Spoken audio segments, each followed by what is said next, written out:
reason, though, is this. Islam makes very large claims for itself, very large claims indeed. It claims to be the last and final religion, the last and final revelation. When you see bumper stickers, everyone says you can't reduce major things to a bumper sticker. It's not my idea to have bumper stickers saying Islam is the solution. It's a well-known slogan, actually, of parties associated with the Muslim Brotherhood. They say Islam is the solution for everything.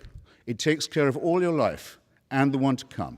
Sexuality, political economy, banking, diet, relations with other religions, everything. It's a total solution. What is creepy about the word total? I hope I don't have to tell an audience like this. It's the first 5 letters of the word totalitarian. It's absolute. It's absolute. It's all-inclusive. It's unanswerable. And oddly, for a religion that makes such large claims, notice another thing about Islam, it doesn't particularly like having these claims questioned or scrutinized. In other words, just as there is with all religions an inverse relationship between the claims they make and the evidence they can produce for them, you must have noticed that, with Islam, a younger religion, and perhaps therefore more in its first flush, there's an extraordinarily strong willingness to say that any challenge to its absolutist claims is by definition profane. And profanity and blasphemy can be the antecedent to very severe punishment, and often are, for Muslims and for non-Muslims. And this is not a road of peace in my submission. Thus my first point completed.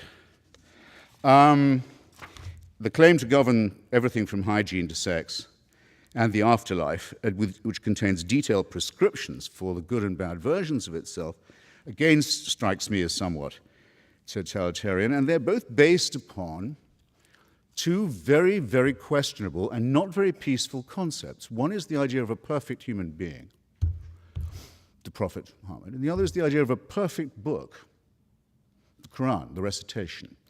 Now, the category perfect human primate or mammal and the category flawless book that could possibly not use any kind of change, revision, or editing are categories that do not exist. There are no members of these categories. Therefore, any challenge to this faith is bound to lead to heresy and to schism, and does. And just as all forms of absolutism and totalitarianism, leader worship and revealed truth, unalterable text, always do, because they can break, perhaps, but they cannot bend. And thus the latent potential of violence between them, among them, as well as within them, is very great. And at any moment, someone is in danger of being accused of being an apostate or an unbeliever.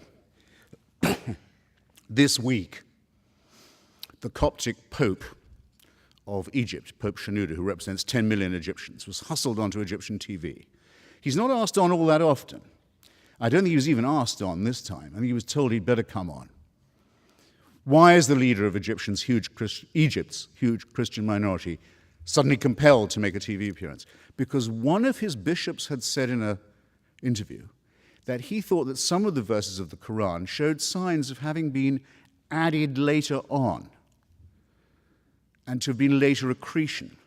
And Pope Shenouda was forced onto the television to say, it's not that that didn't happen, it's it couldn't have happened. It shouldn't even be discussed.